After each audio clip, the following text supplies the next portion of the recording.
Athlete of the Week, brought to you by Gustafson Builders.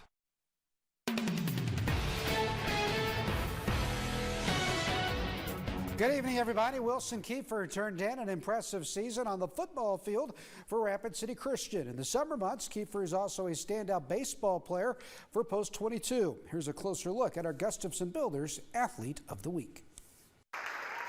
Post 22 standout Wilson Kieffer has signed on to continue his baseball career at the Division I level for Northern Colorado, and he's excited to join the Bears. When I went down there, I loved the coaches and the team vibes that they had. It just really impressed me, and I just was super excited to be able to go and join their family that they had down there and the brotherhood that they're created, and the coaches just really took me in, and I really enjoyed where they're at in Colorado and just kind of everything about their program that they have building for them. He's highly athletic, runs really well. He's really good defensively. He's figuring out the hitting part of it, but he's just highly athletic. And when you're as athletic as he is, we saw it on the football field this fall at Rapid City Christian, and when you're as athletic as Wilson is, there's going to be a lot of schools that want to take a second look.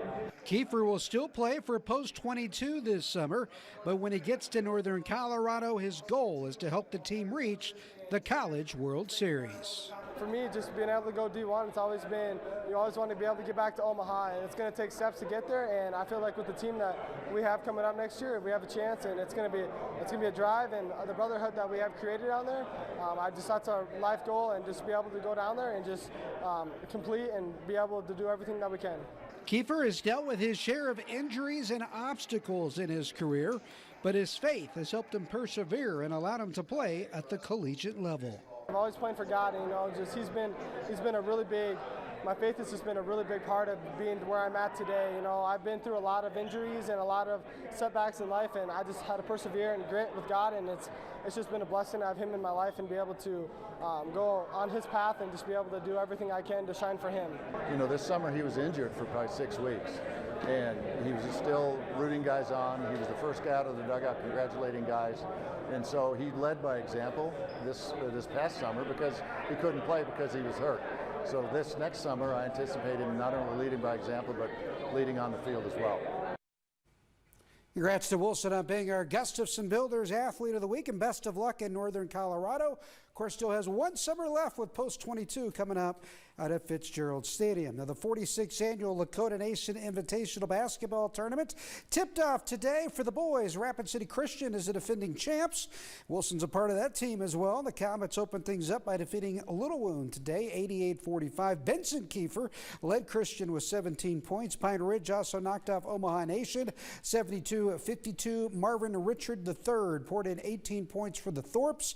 On the girls' side of things, a Red Cloud is the defending champs, and the Crusaders opened things up by rolling past Tayuspazina 93-19. Ashland Blount led the way with 24 points. Lakota Tech also knocked off St. Francis 62-27. Shania Ferguson poured in 21 for the Tatanka. Some more scores from out at the LNI today for you. The Wall girls defeated Dupree 73-52. Rapid City Christian girls over Pine Ridge 52-12. White River girls won 69-44 over Omaha Nation. McLaughlin girls beat Crow Creek 42-32. LNI boys scores: Lakota Tech knocked off McLaughlin 67-34. White River down Tayuspazina 59-46. Custer boys knocked off Wall 64-43. Red Cloud defeated Todd County 63-51. And still more games out at the LNI tonight, Jack, both in the Summit Arena as well as the Ice Arena. And I'll have scores and highlights for you coming up tonight at 9 and 10. Of course, big football game coming up for South Dakota State. That's right. Friday night, South Dakota State in the FCS semifinals, hosting the University of Albany. And the Jackrabbits looking for a win Friday night that would earn them back-to-back trips to the national championship game. And we will hear from Jimmy Rogers and the SDSU football team coming up tomorrow right here at 5:30. So make sure and tune in for that. Exciting time for Jackrabbit fans. All right. Thank you very much, Vic. Well, coming up.